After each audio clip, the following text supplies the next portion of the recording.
Nakompleto na ang gipahigayon nga restoration pinagi sa pagpintura niini sa original nga color nga puti ang iconic City Hall sa Davao City bulan sa Abril kini si paghinumdom sa centennial year sa maong Gambalay. Sumala pa ni Oscar Kasaysay ang labaw sa Office of Culture and Arts and Heritage sa City Government of Davao nga human sa pagpinta og pulos puti sa maong Gambalay aduna pagyapoy paghimuon nga restoration sama na lamang sa pag-ayos sa bintana, pag-ayos sa landscape ug pagbutang og mga suga aron mas klaro kini panahon sa kagabion. As promised,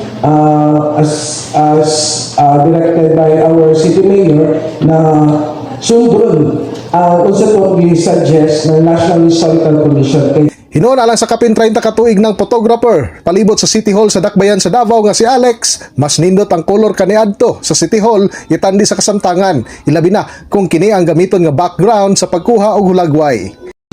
Pagkuhatag mga view sa mga photography, about photography, barag detail to siya kayo. Kato siya kato. Oh, dili pareha nga puti at kayo eh. Usahay sa ato kung di ka kabulo, alag ka mo city na siya mong kamera ini, di na maklaro City Hall ba? 1926 dang gitukod ang mong Gambalay nga gidisenyo sa sikat nga architect nga si Juan Arellano. Di nakaangkon usab kini og danyos niadtong panahon sa World War II kung asa tuig 2017 dihang gipailam kini sa renovation.